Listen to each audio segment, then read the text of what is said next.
सैयदना अबू हुरैरा रदियल्लाहु अन्हु फरमाते हैं कि एक सहाबी असलमी रदियल्लाहु अन्हु नबी अकरम अलैहिस्सलातु वस्सलाम की खिदमत में हाजिर हुए और आकर अर्ज़ किया, या रसूल अल्लाह, मुझसे ज़िना हो गया है। नबी अलैहिस्सलाम ने उनकी बात सुनी तो आपने अपना मुंह मोड़ लिया। फिर वो दूसरी तरफ से आए और उन्होंने फिर यही बात कही, या रसूल अल्लाह, मुझसे ज़िना हो गया है। तो नबी अलैहिस्सलातु वस्सलाम ने अपना मुंह मोड़ लिया। फिर वो पहली तरफ आए, फिर उन्होंने यही बात कही, फिर आपने मुंह मोड़ लिया। फिर वो आए, फिर उन्होंने यही बात कही। जब उनके ऊपर ज़िना का जुर्म साबित हो गया तो आपने अपने सहाबा से फरमाया कि जाओ और जाकर इन्हें रज्म कर दो। और उसके बाद सहाबे किराम नबी अलैहिस्सलातु वस्सलाम की ज़ेरे सरपरस्ती एक मैदान में तशरीफ़ लाए और वहाँ तमाम लोगों ने मिलकर उन्हें रज्म कर दिया। जिस वक्त उन्हें रज्म किया जा रहा था, यानी उनको पत्थर मारे जा रहे थे, तो दो शख्स आपस में खड़े बातें कर रहे थे। एक ने दूसरे के कान में कहा कि देखते हो, इस शख्स को अल्लाह ताला ने इसके जुर्म की पर्दापोशी की, यानी अल्लाह ने इसके जुर्म को छुपा दिया, लेकिन इसके जी ने नहीं माना और फिर ये गया और इसने अपना जुर्म नबी अलैहिस्सलातु वस्सलाम को बता दिया। और अब देखो, क़द रुजिम रज्मल कल्ब, कि ये कुत्ते की तरह पीट पीट कर मारा जा रहा है। नबी अलैहिस्सलातु वस्सलाम ने उन दोनों सहाबी की ये गुफ्तगू सुनी, लेकिन आप खामोश रहे। और उसके बाद जब उन्हें रज्म किया जा चुका और उनका इंतकाल हो गया तो नबी अलैहिस्सलातु वस्सलाम चले। और कुछ देर चलने के बाद नबी अलैहिस्सलातु वस्सलाम एक बदबूदार मुर्दा गधे की लाश के पास से गुजरे, जिसमें बहुत ज़्यादा बदबू थी और वो लाश गल और सड़ चुकी थी। तो आप अलैहिस्सलातु वस्सलाम वहाँ पर रुके और आपने फरमाया कि वो दोनों कहाँ हैं। चुनांचे वो दोनों आए तो नबी अलैहिस्सलातु वस्सलाम ने उन दोनों से कहा कि जाओ और जाकर इस बदबूदार मुर्दा गधे को खाओ। तो उन दोनों सहाबी ने ताज्जुब से कहा, या नबी अल्लाह, वमन यअकुलु मिन हादा, ए अल्लाह के नबी, इसका गोश्त कौन खाएगा। तो नबी अलैहिस्सलातु वस्सलाम ने फरमाया कि तुम दोनों अभी अपने जिस भाई की गीबत कर रहे थे, जान लो कि इस बदबूदार मुर्दा गधे का गोश्त खाना ज़्यादा बेहतर है उनकी गीबत करने से। और उस ज़ात की कसम जिसके कब्ज़े में मेरी जान है कि जिस शख्स की तुम गीबत कर रहे थे वो अभी जन्नत की नहरों में गोता लगा रहा है। गीबत वो गुनाह है कि पैगम्बर अलैहिस्सलातु वस्सलाम ने फरमाया कि जब मेराज की रात में आसमान पर गया और मैंने जन्नत और जहन्नम की सैर की तो मैंने कुछ लोगों को देखा कि उनके नाखून पीतल के हैं और वो अपने नाखून से अपने चेहरों को नोच रहे हैं। मैंने मालूम किया कि ये कौन लोग हैं जो अपने नाखून से अपने चेहरे नोच रहे हैं। तो मुझे बताया गया कि ये वो लोग हैं जो दुनिया में अपने भाई का गोश्त खाया करते थे, यानी उनकी गीबत किया करते थे। और गीबत का मतलब है पीठ पीछे किसी की बुराई करना। हम में से बहुत से लोग हैं जो किसी के पीठ के पीछे, यानी उसके गायबाने में उसका बुरा तज़किरा करते हैं और बहाना ये देते हैं कि मैं तो ये बात उसके सामने भी कह सकता हूँ। अरे भाई, जब आप ये बात उसके सामने कह सकते हैं तो उसके सामने ही कहिए। अगर आप उसके पीठ पीछे कह रहे हैं तो ये गीबत है।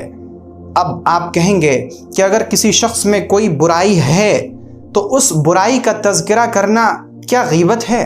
जी हाँ, सहाबे किराम ने नबी अकरम अलैहिस्सलातु वस्सलाम से यही सवाल पूछा, या रसूल अल्लाह, गीबत गुनाह कैसे है? क्योंकि गीबत का मतलब तो यह है कि जिस शख्स में जो बुराई है हम वही बुराई उसके गायबाने में बयान करें। तो पैगम्बर अलैहिस्सलाम ने फरमाया कि अगर किसी शख्स के अंदर वो बुराई है जो तुम बयान कर रहे हो तो यही गीबत है, और अगर उस शख्स में ये बुराई नहीं है और फिर तुम वो बुराई बयान कर रहे हो तो ये तोहमत और बहतान है। यानी अगर कोई शख्स किसी गुनाह में मुब्तला है और आपने उसको गुनाह में मुब्तला होते हुए देख लिया, तो अगर आप में इतनी हिम्मत और ताकत है कि उस गुनाह करने वाले के सामने जाकर आप उसे कह सकें, आप उसकी इस्लाह कर सकें, आप उसे रोक सकें, तो रोक दीजिए। लेकिन अगर आप में इतनी हिम्मत नहीं है, आपके पास मौका नहीं है, आप किसी मसलहत की वजह से कहना नहीं चाहते, तो खुदा के वास्ते اس کا تذکرہ کسی اور کے سامنے ہرگز نہ کریں، کیونکہ یہی غیبت ہے۔ حضرت عمر بن عاص رضی اللہ عنہ اپنے ساتھیوں کے ساتھ کہیں جا رہے تھے۔ راستے میں انہوں نے دیکھا کہ ایک گدھے کی لاش پڑی ہے جو بدبودار ہو چکی ہے اور اس سے بہت زیادہ سڑن کی بو آ رہی ہے۔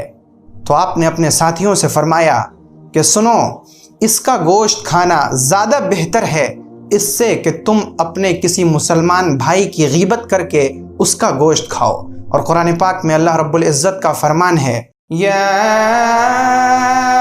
ایھا الذین آمنوا اجتنبوا کثیرا من الظن ان بعض الظن اثم ولا تجسسوا ولا يغتب بعضكم بعضا أيحب أحدكم أن يأكل لحم أخيه ميتا فكرهتموه واتقوا الله إن الله تواب رحيم۔ اے ایمان والو، بہت زیادہ گمان کرنے سے بچو، کیونکہ چھوٹا گمان بھی بڑا گناہ ہے۔ اور تم میں سے کوئی شخص کسی دوسرے کی غیبت نہ کرے۔ کیا تمہیں یہ پسند ہے کہ تم اپنے مردہ بھائی کا گوشت کھاؤ؟ تم اسے یقیناً ناپسند سمجھتے ہو۔ اللہ سے ڈرو، بے شک اللہ رب العزت توبہ قبول کرنے والا اور رحم کرنے والا ہے۔ سو آپ جان چکے کہ غیبت کتنا بڑا گناہ ہے، اور غیبت کے بارے میں پیغمبر علیہ السلام نے فرمایا کہ غیبت کرنا زنا کرنے سے بڑا جرم ہے۔